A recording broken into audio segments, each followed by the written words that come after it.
Hii ni habari za Umoja wa Mataifa kutoka New York City. Tuliokuandalia hii leo kutoka Umoja wa Mataifa, pamoja na kuwa na ajira, watu wengi wanaojifunza lugha ya alama huenda ni kwa sababu za kijamii.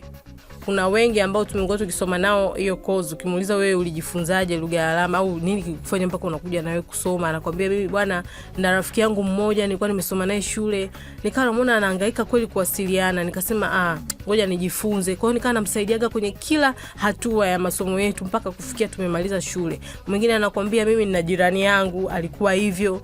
Yani hata pale ofisini kuna watu kabisa wamejifunza ukalimani wa lugha ya alama kwa ajili tu ya jirani yake. Mwingine ukimuuliza anakuambia alikuwa rafiki yake amesoma naye shule, chuo. Kwa hiyo watu wengi wamejifunza. Yani ni swala ambalo kumbe ni la kijamii. Kujua zaidi kuhusu hilo na mengine mengi, karibu uungane nami hadi mwisho.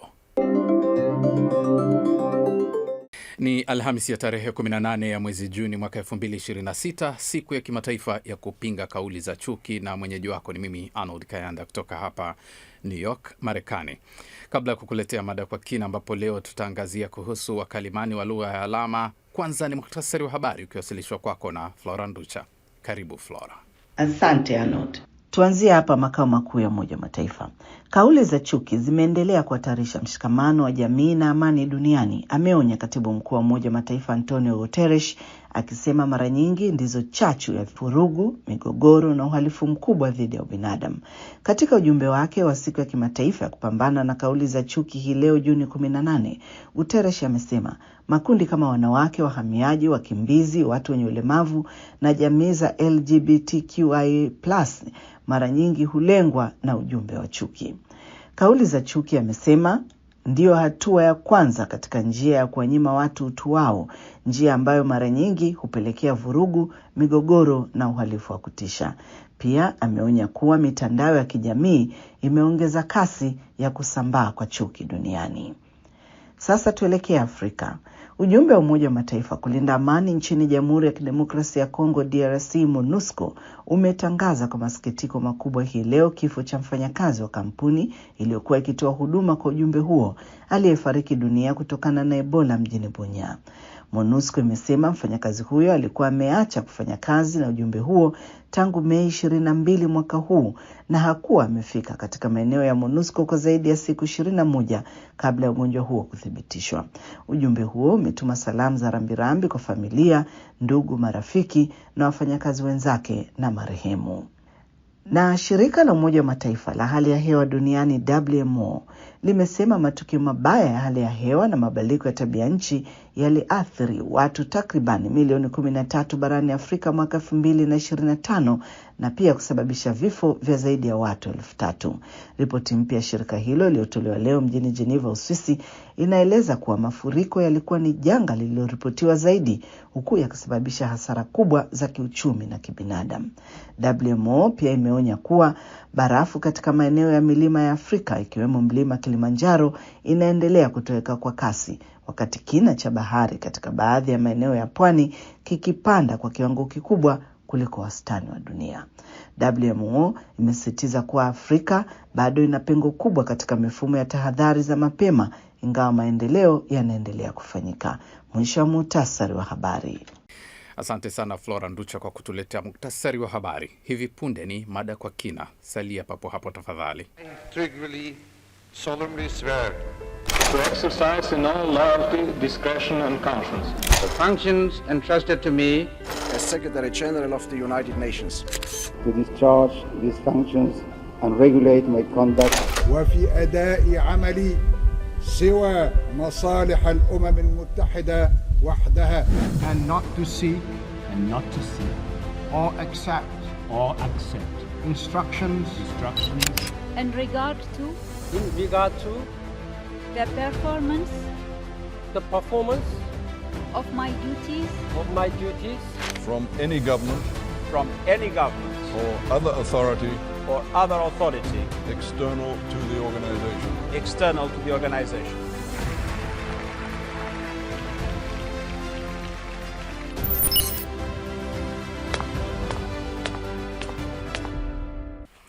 Ni habari za Umoja wa Mataifa kutoka hapa Marekani kupitia katika chaneli yetu ya YouTube Habari za UN na pia televisheni wa shirika. Vilevile unaweza kutembelea wavuti wetu ambao ni news.un.org/sw kwa taarifa na makala. Mimi ni Arnold Kayanda. Tunasonga mbele na sasa ni wasawa mada kwa kina. Katika mkutano wa 19 wa nchi wanachama wa mkataba wa haki za watu wenye ulemavu uliomalizika wiki iliyopita hapa katika makao makuu ya Umoja wa Mataifa New York, Marekani, baadhi ya wahudhuriaji walikuja na wakalimani wao. Kutoka Tanzania, mbunge Nasir Ali mwenye ulemavu wa kusikia au kiziwi aliambatana na mkalimani wake wa lugha ya alama au ishara, Tusajigwe Ernest. Baada ya mkutano huo, Lea Mushi wa idhaa hii aliketi na Tusajigwe na hapa anaanza kwa kueleza kuhusu taaluma yake. Ni mkalimani wa lugha ya alama ya Tanzania. Na unaposema ni mkalimani wa lugha ya alama ya Tanzania, manake unatambulisha utaifa wako, kwa maana lugha yako, lugha mama ya nchi yenu. Kwa maana mimi nimebobea kwenye lugha ya alama ya Kiswahili. Lakini nimekuja hapa kwa ajili ya kumsaidia Mheshimiwa Nasiria kuweza kuwasiliana, kuelewa nini kinaendelea, kukalimani kila ambacho kinaendelea. Ingawa lugha inayotumika ni Kiingereza. Kwa hiyo changamoto ambayo tuko nayo Tanzania, wakalimani wengi wa lugha ya alama tunatumia lugha ya alama Kiswahili. Kwa hiyo unapokuja hapa, unakuja kuzungumza lugha mbili. Kwa maana unatoa kwenye Kiingereza, unaleta kwenye Kiswahili, and then unakipeleka kwenye lugha ya alama.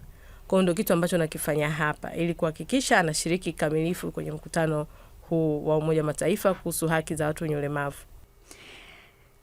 Mtu angependa kufahamu kutoka kwa Tusajigwe, binti mdogo kabisa wewe. Ndio. Kuwaje mpaka ukaamua kusoma na kufahamu lugha za alama? Asante. Kwanza nianze kusema nimezaliwa kwenye familia ambayo nina mzazi mmoja ambaye ni kiziwi, mama yangu mzazi. Yeye pia alikuwa anafanya kazi kwenye shirika la viziwi, kwa maana chama cha viziwi Tanzania, na lakini pia amekuwa akifanya kazi na mashirika mbalimbali ya kimataifa kuhusiana na masuala mazima ya watu wenye ulemavu. Kwa hiyo nimekuwa kwenye familia ambayo lugha ya alama ndio imekuwa lugha yangu ya msingi, ndio imekuwa ni lugha mama yangu. Lakini baadaye, baada ya kuanza shule na kuamua kujiunga na sekondari, chuo, nilipomaliza hapo, katika kukaa kwangu mtaani nikiwa bado natafuta kazi kuhusiana na kozi ambayo nimesomea, mama yangu mzazi akaniambia, lakini wewe unapenda kufanya lugha ya alama, lakini ili uweze kuwa mkalimani wa lugha ya alama mzuri lazima uende shule. Nikamwambia mama, niende shule kufanya nini tena wakati mimi najua kuwasiliana? Akaniambia haujui kuwasiliana bado. Hauna skills za kutosha za ukalimani. Hauna misamiati ya kutosha ukalimani. Nikikuweka kwenye mkutano wa kimataifa hapo ukikaa dakika 2 unaweza kukaa. Nikasema mama, lakini mimi najua kuwasiliana. Akaniambia hapana. Kama kweli unataka kuwa mkalimani mzuri wa lugha ya alama, nenda kasome. Sasa bahati nzuri wakati huo anasema hivyo, Chuo Kikuu cha Dar es Salaam wakawa wameanzisha kozi kwa kushirikiana na chama cha viziwi Tanzania. Wakaanzisha kozi pia pamoja na kushirikiana na shirika la viziwi nafikiri. Wakaanzisha kozi ya Certificate of Sign Language Interpretation. Hiyo certificate, yani cheti cha ukalimani wa lugha ya alama. Kwa hiyo kile cheti wakati huo ambao wanaanzisha hiyo kozi, sisi ndio tulikuwa wanafunzi wa kwanza kuweza kushiriki hiyo kozi. Ilikuwa mwaka 2018-19. Kwa hiyo nikafanya ile kozi nikamaliza, lakini pia kabla ya hapo kulikuwa kuna watu kutoka Denmark ambao pia wanashirikiana pia na chama cha viziwi, kwa sababu ili uweze kuitwa mkalimani mzuri pia lazima ushirikiane na chama cha viziwi Tanzania, kwa sababu ndio wenye lugha. Kwa hiyo tukashirikiana na chama cha wakalimani Denmark pamoja na chama cha viziwi Tanzania, wakaja wakaandaa course fupi ya wakalimani wa lugha ya alama. Tukajifunza masuala mengi kuhusu lugha ya alama, na kweli Tanzania tulidhani sisi ni wakalimani wazuri, kumbe tulikuwa bado kabisa. Kwa hiyo ile kozi ikatusaidia na ikatuongezea imani zaidi, na nikwambie tu wakalimani ambao tulishiriki ile kozi sasa hivi nikikutajia wengi wapo kwenye mashirika makubwa wanafanya kazi. Yupo mmoja anafanya kazi UNDP sasa hizi, yupo mmoja mataifa la mpango wa maendeleo anafanya kazi, na yupo mwingine anafanya kazi kwenye televisheni ya Azam TV. Kwa hiyo ni zao la hiyo project ambayo ilifanyika, na pia hao pia waliweza kusoma hiyo certificate. Kwa hiyo unaona, baada ya pale milango ikaanza kufunguka na kweli watu wakaanza kutuamini, serikali pia ikaanza kutuamini, serikali ikaanza kuajiri wakalimani, most especially kwenye hizi TV programs, kwa mfano kama vipindi vya television niwashukuru sana TBC, pia wamekuwa na imani kubwa, wameongeza mpaka idadi ya wakalimani. Kwa sasa hivi wakalimani wanafika karibu 5, kuhakikisha kwamba viziwi wanapata taarifa vizuri. Kwa hiyo niweze kusema hiyo ndo safari nzima ukalimani, na ni kitu ambacho kina manufaa sana, na ukiacha tu manufaa ni kama unafanya kazi fulani hivi ya jamii, wanasema kazi ya Mungu au kazi ya kanisa. Wewe mwenyewe ukirudi Tanzania, mbali na hivi kuwa mkalimani na kusafiri, kwa mfano kama na hawa watu wenye ulemavu wa kusikia viziwi, kuna shirika au kuna sehemu unafanya kazi ukiwa nchini Tanzania au umejiajiri tu mwenyewe? Hapana, ninafanya kazi kwenye shirika la utangazaji Tanzania TBC. Sehemu gani? Mikocheni, Dar es Salaam. No, kwenye eneo gani? Program zote, taarifa za habari, program zote za taarifa habari. Okay. Na kama kuna program muhimu za kitaifa, kwa mfano kuna sherehe za kitaifa au kuna hotuba za kitaifa zinafanyika, manake tunafanyia ukalimani wa lugha ya alama pia. Kwa hiyo ukiacha hivyo pia ni freelancer, ninafanya kazi pia na mashirika mengine ya watu wenye ulemavu. Kwa hiyo napata nafasi ya kuweza kushiriki mikutano mbalimbali, kwenda nao sehemu mbalimbali, kuwasaidia kuweza kukalimani na kufanya kazi yangu vizuri. Katika hao ambao mmeenda kusoma, kuna ambao waliamua tu wenyewe kusoma lugha za alama bila kuwa na sababu nyingine nyuma? Ndiyo, na inafurahisha kwa sababu unaona ni kiasi gani dunia kumbe ina watu wenye upendo, kwa sababu kuna wengi ambao tumekuwa tukisoma nao hiyo course, ukimuuliza wewe ulijifunzaje lugha ya alama au nini kikufanya mpaka unakuja na wewe kusoma, anakuambia mimi bwana na rafiki yangu mmoja nilikuwa nimesoma naye shule, nikawa namuona anahangaika kweli kuwasiliana, nikasema ngoja nijifunze. Kwa hiyo nikawa namsaidiaga kwenye kila hatua ya masomo yetu mpaka kufikia tumemaliza shule. Mwingine anakuambia mimi nina jirani yangu alikuwa hivyo. Yani hata pale ofisini kuna watu kabisa wamejifunza ukalimani wa lugha ya alama kwa ajili tu ya jirani yake. Mwingine ukimuuliza anakuambia alikuwa rafiki yake amesoma naye shule, chuo. Kwa hiyo watu wengi wamejifunza. Yani ni swala ambalo kumbe ni la kijamii. Umeona? Wow. Na tuzungumzie kwenye fursa. Umeeleza hivyo kidogo, lakini tuanzie wapi? Kitu cha kwanza ambacho anatakiwa kufanya mtu ambaye anatamani sana kuiendea fursa kama hii ni kujichanganya na jamii ya viziwi. Uwezi amini hiyo ndo fursa pekee ambayo itakutoa kokote kule. Unatamani kuwa mkalimani mzuri wa lugha ya alama na umekaa nyumbani, umeenda tu kusoma, alafu umekaa nyumbani, hauwasiliani, haufanyi mazoezi ile lugha yako, hauwezi kufanikiwa kwa mkalimani mzuri. Kwa hiyo wanasema mkalimani mzuri ni yule ambaye anajichanganya. Kama umesikia, kwa sababu kuna makanisa hadi ya viziwi, kuna clubs za viziwi wanakutana kwa ajili ya mambo yao. Wanasema zile ndio fursa nzuri za mkalimani kuweza kukua, kwa sababu utaweza kujua, kwa sababu mkalimani una stage na stage kama ambavyo viziwi wana stage zao. Ili uweze kuwa mkalimani mzuri wa kuweza kuwafikia viziwi wa aina yote. Kuna kiziwi amezaliwa hajui kusema neno mama, kuna kiziwi amezaliwa amekuwa akapata ukiziwi, uzungumzaji wao ni tofauti. Kwa sasa wewe uweze kumatch na uzungumzaji wote huu, lazima ujichanganye kwenye hayo makundi. Lakini pia uziendee course ambazo zinafundisha ukalimani wa lugha ya alama. Kwa mfano kama pale Chama cha Viziwi Tanzania kuna course fupi, lakini pia Chuo Kikuu cha Dar es Salaam kuna hiyo course fupi, unaweza ukaenda. Ukitoka pale, ili sasa uwe mkalimani mzuri, kajichanganye.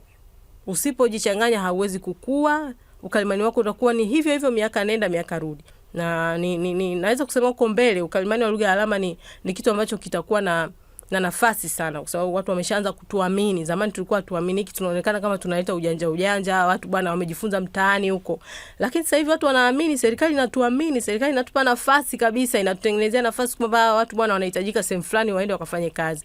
Kwa hiyo ni kitu ambacho kina fursa na kina hela huko mbele. Kwa hiyo tuache kushikilia kazi zingine ambazo tunaona ndo lazima tuzipate, wakati kuna kazi zingine ziko tu, nafasi ziko wazi. Ni kitendo tu cha mtu kuwa na utayari na uthubutu na kuipenda ile kazi.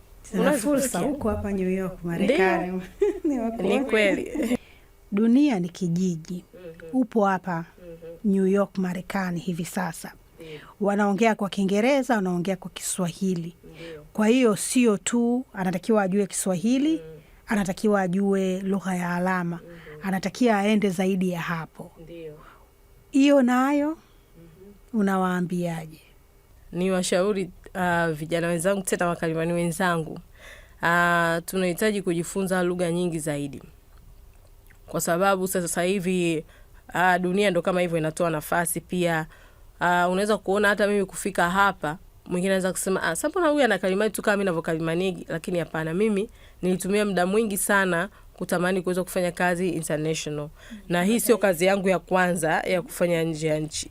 Nishafanya wapi na wapi tena? Nimeshawahi kufanya taifa watu nyelemavu, Germany, nishafanya South Africa, Zambia, Uingereza. Kwa hiyo vitu kama hivyo. Sasa kwa nini nimeenda huko? Ni kwa sababu nilikuwa na tamani ili uweze kuwa mkalimani mzuri sasa hivi ambayo kila mtu atakuhitaji, lazima wewe unajua lugha zaidi ya moja. Unaona? Na kujua Kiingereza sio kusoma Kiingereza.